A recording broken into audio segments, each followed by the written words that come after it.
네, 우리 참 이렇게 오랫동안 그 온라인으로 예배를 드릴 줄 몰랐는데 하나님의 어떤 선한 뜻이 있으리라고 믿습니다. 또 온라인 예배를 드리니까 또 감사한 것은 우리 오타와에서 또 토론토에서 심지어 또 이렇게 휴가 중에 계신 분들도 예배 함께 들어올 수 있다는 것이 또 참 또 감사 제목인 것 같습니다. 예, 우리 그동안 이제 오늘 10번째죠. 우상을 만드는 사람들, 이 우상에 대한 깊은 이해, 그리고 얼마나 우상이 무서운가, 우리가 어떻게 하면 우상을 발견해서 뽑아 버리고 오직 그리스도만 내 마음에 모실 수 있는지, 오늘 결론에 해당하는 말씀입니다. 자, 요셉에 관한 말씀이죠.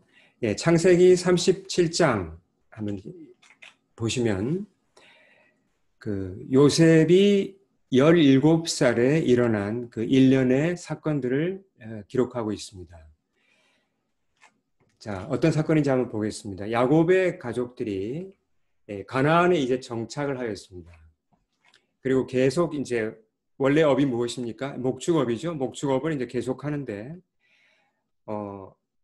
야곱의 아들들, 12아들이 있죠. 그 가운데 이제 요셉이 11번째입니다. 그러니까 10명의 형들과 함께 요셉이 아직 어리지만 17살이지만 그 이제 양들을 돌보는 이제 일을 맡은 거죠.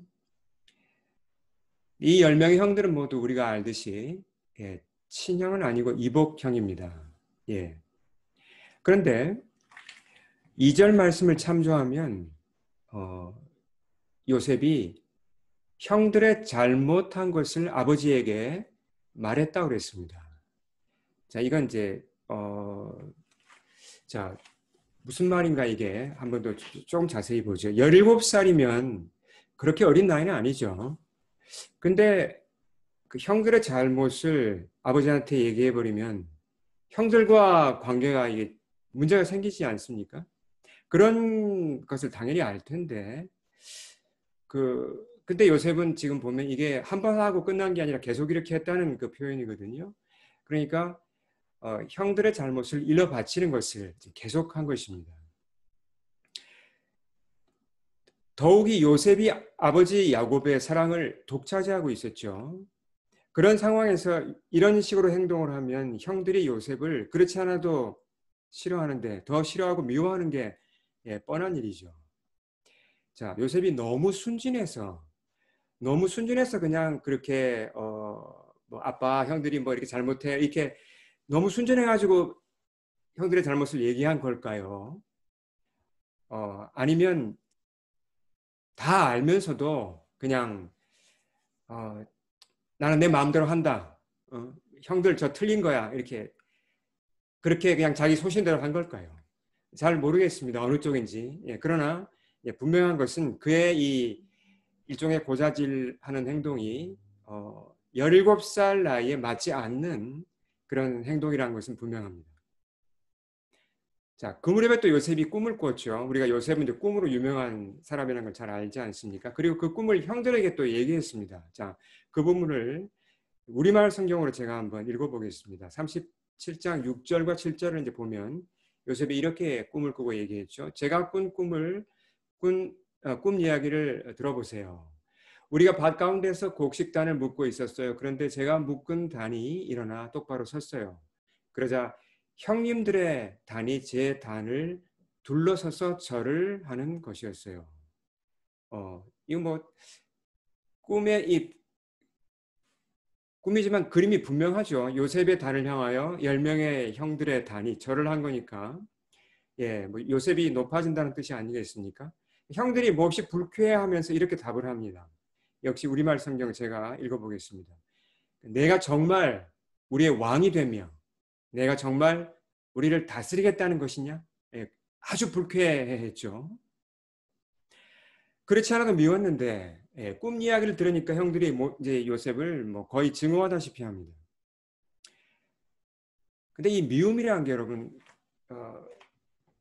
미움이란 게 이게 내가 누구를 미워하면 마음속에서 그렇게 미움으로 끝나는 게 아니라 이 열매가 나타나지 않습니까? 예, 미움은 참 무서운 것이죠. 어느 날 이제 집에서 멀리 떨어진 곳으로 이 10명의 형들이 양을 몰고 갔습니다. 그래서 야곱이 자기 아들들 궁금하니까 안부를 알아보려고 요셉을 이제 시켜서 가서 형들이 잘 지내는지 보고 와라. 심부름을 시켰습니다. 예.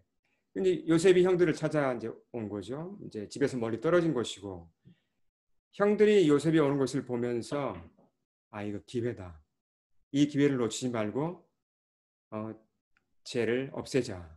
이런 아주 무서운 그 계획을 세우고 실행에 옮기고자 합니다.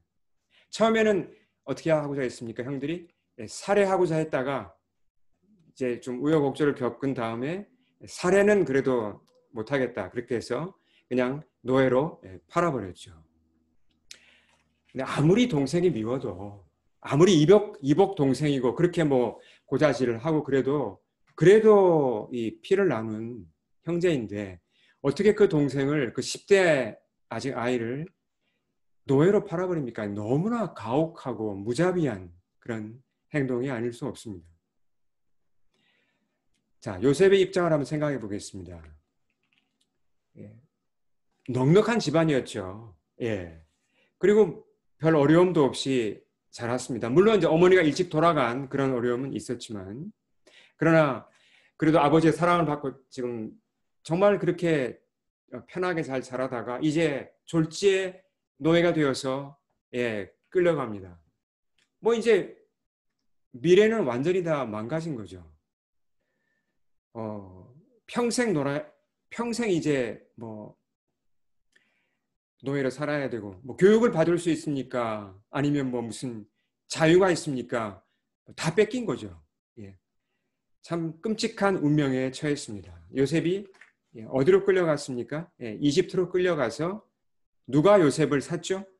동물처럼 노예를 팔고 사는 시장에서 이집트 그 파라오의 그 바로의 그러니까 경비를 맡은 그 친위 대장이 이름이 뭐였죠? 보디발 그 친위 대장이 요셉을 샀습니다. 그러니까 보디발의 소유가 된 것이죠. 노예니까. 자, 이집트에 간 요셉이 말이 통합니까? 언어가 다릅니다. 전혀 언어가 통하지 않는 외국어입니다. 그곳에서 노예로 살아간다는 것이 얼마나 힘들었을까 우리가 한번 생각해 볼 필요가 있습니다. 또 둘도 아니라 혼자였죠. 얼마나 답답했겠습니까? 괴로웠겠습니까? 근데 어디 가서 하소연할 사람도 없습니다. 아무리 강한 사람도 이런 어려움을 당하면 이런 수렁에 빠지면 참 올라오기 힘들죠. 그냥 자포자기 하든지 주저앉아서 그냥 겨우 견디는 정도 아니겠습니까? 물론 이제 요셉은 이제 다르다는 걸 우리가 잘 알고 있습니다. 그래서 오늘날 이 요셉에 대해서 많은 분들이 조금 이렇게 좀 오해라고 할까요? 좀 지나치게 좀 높이는 경향이 있어요. 그러니까 요셉을 마치 그 영적인 슈퍼맨 취급을 하는 경우가 그런 경향이 있습니다. 그러니까 요셉은 형들과는 달리 죄를 안 지었잖아요.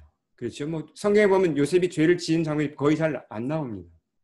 노예로 팔려왔을 때도 보면 변함없이 믿음을 지켰고 또 뭐 감옥에서도 믿음을 지키고 이집트 총리가 된 다음에도 복수했습니까? 형들한테 복수하지 않았잖아요. 용서했잖아요. 그러니까 요셉은 좀 특별한 사람이다. 특별하게 하나님의 어떤 은혜를 입어서 뭐 천사와 같고 참 거룩한 사람이다. 그러니까 요셉은 좀 특별하다. 좀 예외다. 이런 생각을 하기가 쉬운데 그렇지는 않습니다. 우리가 앞서 살펴보았듯이 요셉도 형들의 잘못을 고자질하고 그렇죠. 잘못한 거 맞지 않습니까? 그럼 평범한 사람이었어요. 그리고 형들이 그를 노예로 팔려고 할 때 살려달라고 그렇게 부르짖으면서 매달렸던 보통 사람이었습니다. 그러니까 요셉이 혼자 애굽에 끌려가서 노예 생활하는 것이 얼마나 힘들었겠습니까? 그런데 얼마 지나지 않아서 참 놀라운 일이 일어납니다. 자, 39장 4절을 우리 큰 소리로 한번 같이 한 목소리로 읽어보겠습니다. 시작. 요셉이 그의 주인에게 은혜를 입어 섬김에 그가 요셉을 가정 총무로 삼고 자기의 소유를 다 그의 손에 위탁하니. 자, 주인 보디발이 뭘 알아봤죠? 요셉을 보니까 좀 다릅니다. 보통 노예와는. 뭔가 이렇게 그 능력이 있고 믿을 만하고 이걸 알아봅니다. 그래서 요셉에게 자기 그 집안 전체 가정 총무를 맡겼습니다. 그 보디발의 집을 이렇게 보면요, 그 집 안에 왕의 감옥이 있을 만큼 큰 집이었습니다. 뭐 밭도 따로 있고 그런 큰 집의 전체 관리를 요셉에게 맡긴 거죠. 집안의 매니저가 된 것입니다. 그 당시 이집트는 대단한 선진국이었고 강대국이었죠. 노예로 팔려온 그 이름 없는 나라에서 팔려온 그 요셉이 얼마 안 돼서 이렇게 보디발 장군의 집에 그 가정 총무가 매니저가 되었다는 것은 거의 기적에 가까운 일이죠. 어떻게 이 일이 가능했을까요? 어떻게 그 노예 소년이 그렇게 가정 총무가 되는 것이 가능했을까요? 물론 하나님의 도움이 결정적이었죠. 예.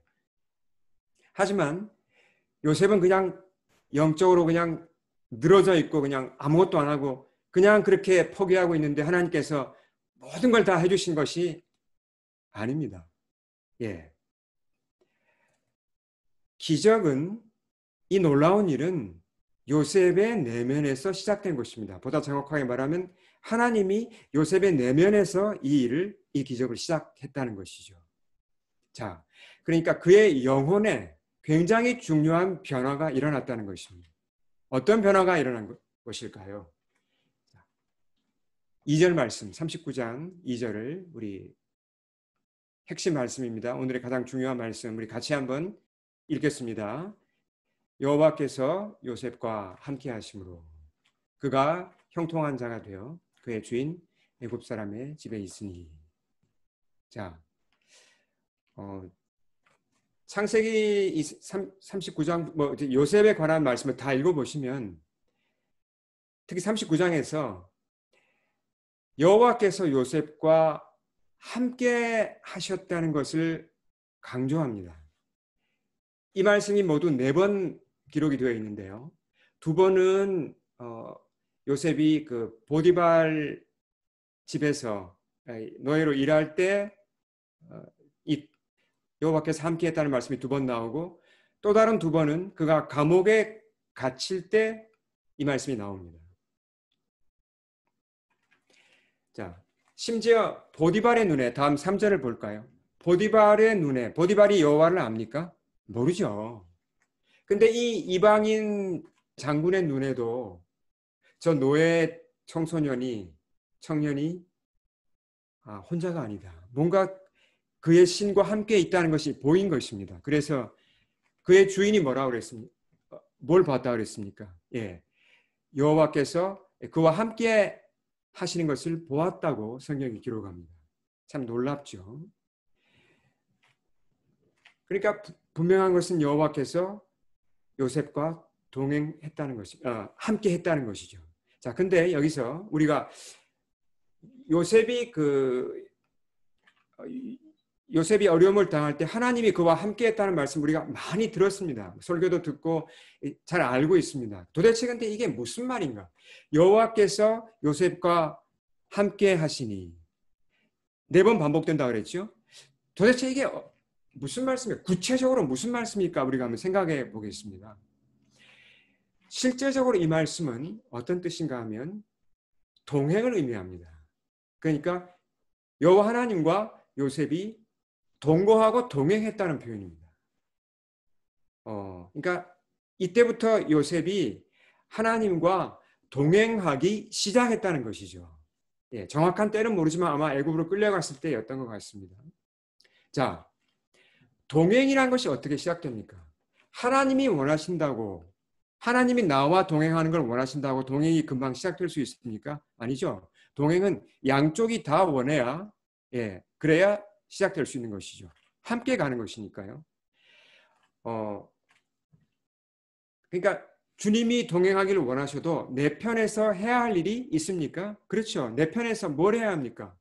예, 내 편에서 그분이 누구신지 알고 하나님이 누구신지 알고 받아들여야 되죠. 순복해야 합니다. 따라가야 합니다. 그래야 동행이 시작될 수 있는 것이죠.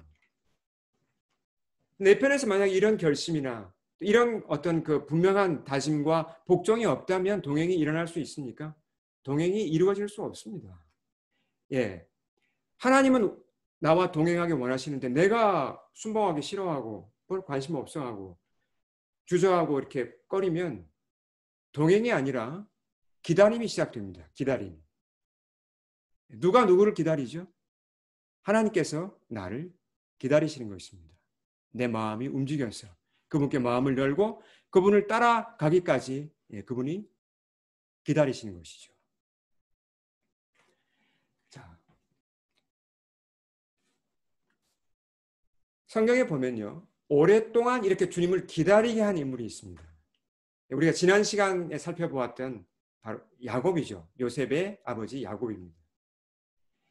자, 그가 어떻게 하나님을 오랫동안 기다리시게 했는지 한번 잠깐 보겠습니다. 원래 그가 이제 그 아버지 어머니 이삭과 리브가 밑에서 자라다가 아버지를 속이고 형을 속이고 할 수 없이 형이 자기를 죽이려고 하니까 이제 할 수 없이 집을 떠나서 외삼촌 집으로 가지 않습니까? 가다가 길 중간에서 그가 들판에서 꿈에 하나님을 만나죠. 그 창세기 28장도 아주 유명한 그런 사건입니다. 참 아무도 없는 그 들판에서 돌을 베개 삼고 자다가 그가 꿈에 하나님의 음성을 듣습니다. 하나님이 뭐라고 말씀하셨습니까? 하나님이 그를 위로하시고 축복하시고 약속을 주시면서 이렇게 덧붙이셨습니다. 같이 한번 읽어볼까요? 28장 15절 시작. 내가 내게 허락한 것을 다 이루기까지 너를 떠나지 아니하리라. 떠나지 아니한다. 무슨 말입니까? 이건 함께 한다는 말이지 않습니까? 예. 자, 야곱이 믿는 가정에서 태어났죠. 이삭과 리브가 밑에서 태어났습니다. 그러니까 믿는 가정에서 태어났으니까 자기를 당연히 나는 신자야. 나는 여호와를 믿는 자야라고 그렇게 생각했죠. 하지만 그가 이때까지 알던 하나님은 어떤 하나님입니까? 누구의 하나님입니까? 아버지, 어머니의 하나님입니다. 그가 직접 하나님을 경험한 적은 없습니다. 근데 이제 하나님께서 이 들판에서 그를 개인적으로 직접 찾아오시고 그와 직접 관계를 맺기를 원하신 것입니다. 이제 하나님과 야곱 사이에 이런 만남이 이루어지고 동행이 시작될 수 있는 그런 기회인 거죠. 그 동행이 시작되었습니까? 근데 그 이후에 야곱의 삶을 보면요.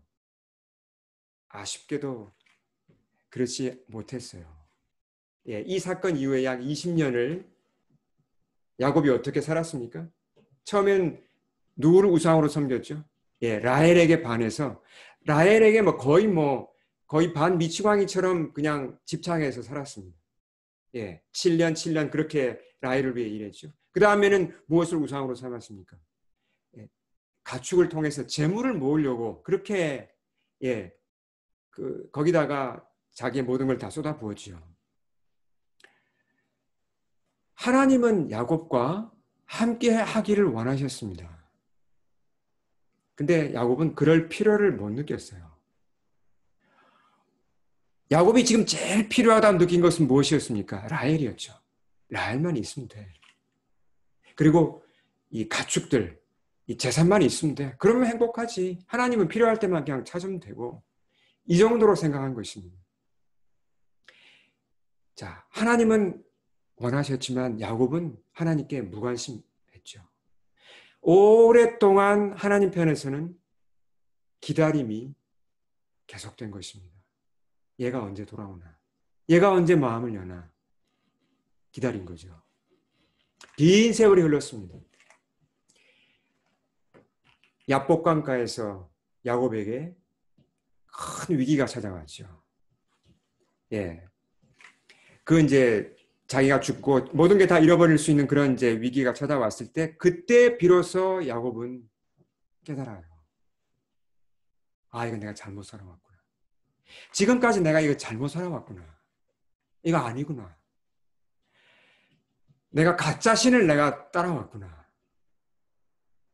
여호와 하나님만이 진짜구나. 그 비로소 깨닫습니다. 그리고 하나님께 매달리죠. 그렇게 해서 하나님의 복을 받고 비로소 하나님과의 동행이 시작되었던 것이죠. 자, 여러분 구원이라는 단어 있지 않습니까? 구원. 구원이라는 단어를 여러 가지로 설명할 수가 있습니다. 구원이 무엇인가? 이 구약에서 특히 이 야곱이나 요셉의 삶을 보면서 우리가 구원을 얘기할 때, 자, 야복강가에서 바로 이 장면이 사실은 구원이 이루어진 장면입니다. 야곱이 구원을 받은 것이죠. 그렇게 가짜 신을 따르다가 정신을 차리고 하나님이 진짜구나. 하나님 속에 진짜 생명이 있구나. 진짜 기쁨이 있고 이게 진짜 의미가 있구나. 그걸 깨닫고 하나님이 좋다는 걸, 아름답다는 걸 깨닫고 그분을 따르고자 선택한 것이죠. 그분의 초청에 응한 것이죠. 그래서 동행이 시작되는 것입니다. 이것이 다른 표현으로 간단히 표현하면 바로 구원이죠. 그가 구원을 받은 것입니다. 자, 그러니까 구원받은 자의 가장 큰 특징은 무엇입니까? 구원을 받으면 여러 가지 변화가 일어나야 합니다. 가치관도 변화해야 되고 세계관도 변화해야 되고 여러 가지 변화가 삶 가운데서 뭐 느리더라도 일어나야 되는 거죠. 그러나 반드시 반드시 거기에 수반되는 것이 무엇입니까? 하나님과의 동행이 수반되어야 한다는 것입니다.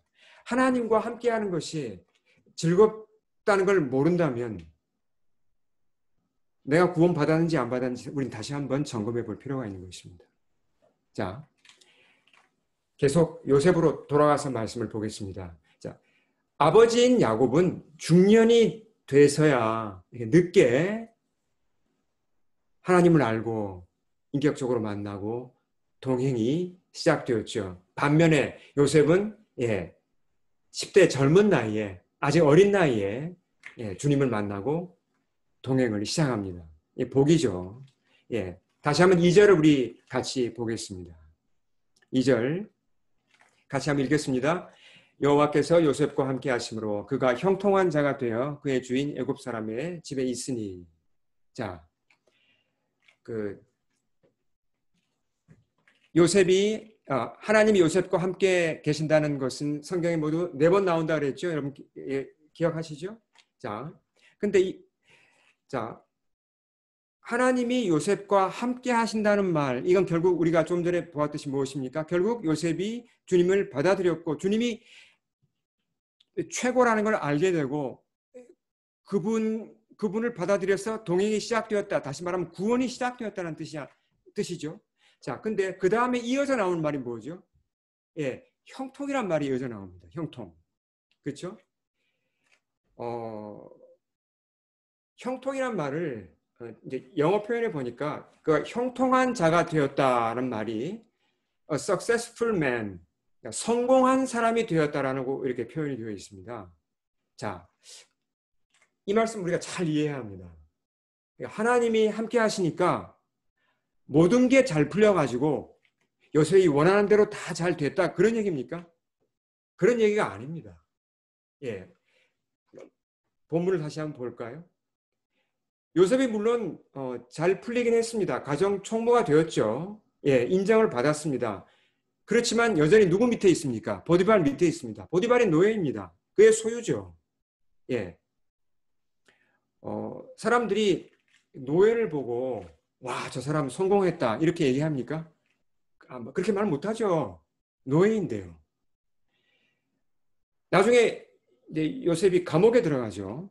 근데 감옥에 들어가자마자 성경에는 2번이나 여호와께서 요셉과 함께했다. 또 함께했다고 하고 함께해서 형통한 자가 되었다고 했습니다. 형통했다고 그랬어요. 감옥에 들어갔는데. 아니, 이거 아무리 그래도 그렇지 감옥에 들어가는데 뭘 형통합니까? 그러니까 이때 말하는 이 형통은 그냥 일이 잘 풀렸다.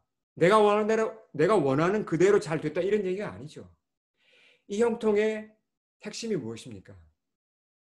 하나님께서 나와 함께 하시는 그것이 형통이라는 것입니다. 예. 이것이 형통의 핵심이죠. 거기서 모든 다른 형통과 성공이 나오는 것입니다. 비록 감옥에 있을지라도, 비록 노예일지라도 하나님께서 함께 하신다면 그것은 성공이고 형통이라는 것입니다. 이것이 성경의 아주 강력한 분명한 메시지입니다.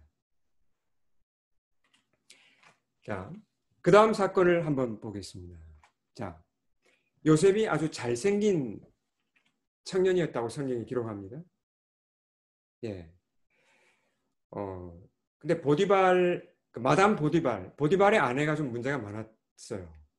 아니, 그야말로 이 아주머니가 정신이 어디 나갔는지 이 젊은 청년을 유혹했죠. 그것도 매일 동침하자고 유혹을 합니다. 대놓고. 예. 참, 이제 청년의 편에서는, 요셉의 편에서는 이게 유혹이 당연히 될 수 있죠. 물론 성적인 것도 유혹이지만 이 외로운 상태에서 뭔가 이렇게 좀 그 어떤 친밀함을 또 이렇게 함께 할 수 있다는 그런 유혹도 되는 것이거든요. 근데 요셉이 지금 잘못하면 이 달콤하지만 독이 든 잔을 마실 수도 있는 그런 위기이지 않습니까? 어떻게 그 위기를 이겼습니까? 자, 다음 말씀 8절과 39장 8절과 9절을 우리 한번 읽어보겠습니다. 시작. 요셉이 거절하며 자기 주인의 아내에게 이르되 내 주인이 집안의 모든 소유를 간섭하지 아니하고 다 내 손에 위탁하였으니 이 집에는 나보다 큰 이가 없으며 주인이 아무것도 내게 금하지 아니하였어도 금한 것은 당신뿐이니 당신은 그의 아내임이라. 그런즉 내가 어찌 이 큰 악을 행하여 하나님께 죄를 지으리까. 요셉은 주인 보디발을 배신하고 싶지 않았습니다. 또한 하나님이 두려워서라도 그런 죄는 범하고 싶지 않았습니다. 근데 요셉이 이런 그 죄를, 간음죄를 범하지 않을 수 있었던 더 큰 이유가 있습니다. 더 중요한 이유가 있습니다. 그것이 뭐냐면 문맥을 보면 우리가 알 수 있습니다. 그 이유는 나는 하나님과의 동행, 이걸 나는 깰 수 없다. 하나님을 배신할 수 없다는 것입니다. 좀 더 직접적으로 말하면 유혹은 달콤하지만 하나님과 함께 있는 것이 나는 더 좋다는 것입니다. 그러니까 요셉의 마음속에 하나님으로 가득 차 있으니까 우상이 들어올 자리가 없는 거예요. 우리가 이걸 이해를 잘해야 됩니다. 우상이 나빠서 내가 이렇게 물리치려고 그러면은 이게 잘 안 돼요. 우리 마음이 하도 부패해가지고. 근데 하나님이 좋다는 걸, 그리스도가 이렇게 멋있고 아름답고 좋다는 걸 내가 알면 달라져요. 내가 왜 이런 쓰레기를 택해? 왜 내가 이런 별로 도움도 안 되는 것에 잠깐 반짝하고 말 기쁨을 택해? 당연히 하나님을 택해야지. 이렇게 된다는 것이죠. 요셉이 그런 가치관을 가지고 있었기 때문에 유혹을 이길 수 있었던 것입니다. 오래전에 한 청년이 저에게 상담을 요청한 적이 있습니다. 그 청년이 이제 대학교에 들어가서 이제 생활하다가 이제 학교 생활을 하다가 여자친구를 이제 만났는데 그래서 이제 사귀게 되었죠. 근데 고민이 있다고 했습니다. 그 여자친구는 이제 몬트리올 출신으로 이제 크리스찬이 아니었어요. 그래서 이제 여러분 한번 생각해 보십시오. 여기 몬트리올 출신의 또 크리스찬이 아니면 이 남녀 관계에 대해서 가치관이 어떻습니까? 좀 그냥 자유분방하지 않습니까? 두 사람이 만남이 계속되면서 이제 자연스럽게 어떤 육체적으로도 서로 끌리는 그런 관계가 되었습니다. 그 여학생한테는 이게 자연스러운 거죠. 근데 이 형제가 마음에 걸리기 시작한 겁니다. 마음이 불편한 거예요. 그래서 이제 저를 찾아와서 이제 같이 얘기를 했는데 그가 이제 그가 한 말을 제가 요약해서 얘기해 보면 이렇습니다. 목사님, 여자친구와 제가 서로 많이 좋아하기 때문에 이대로 가면 아무래도 선을 좀 넘어갈 것 같습니다, 목사님. 근데 제가 그 애랑 가까워지면 질수록 이상하게 하나님하고는 제가 멀어지는 것 같거든요. 그래서 제 마음이 참 불편하고 두렵습니다. 그 청년이 그렇게 얘기를 했어요. 예, 제가 그 말을 직접 옮긴 건 아니고 제가 한 말을 요약하면 그렇다는 뜻이죠. 그러니까 그 청년은 이제 여자친구는 좋지만 이 관계가 너무 육체적으로 되는 것에 대해서 그가 굉장히 좀 부담을 느끼고 하나님과의 관계가 멀어진다는 것을 좀 두려워하고 있었던 것입니다. 저는 이제 그 말을 듣고 그냥 얘기를 들어주었습니다. 예, 그리고 기도해주고 특별한 조언을 하지 않았어요. 근데 그 이후로 이제 또 소식을 들어보니까 이 형제가 그 자기 여자친구와의 관계를 정리를 하기 시작했다고 이제 그렇게 나중에 얘기를 들었습니다. 조금씩 정리를 해서 관계를 끄는 거죠. 사실 그게 쉽지 않잖아요. 정말 그게 쉬운 일이 아니죠. 또 서로 헤어지려면 고통도 따르고. 근데 그 청년이 제가 이제 그 옆에서 지켜보면서 이제 제가 깨달은 게 있습니다. 이 친구가 이 청년이 하나님과의 관계가 나와 하나님과의 관계가 이 상하거나 깨지는 것에 대해서 그걸 원치 않는구나.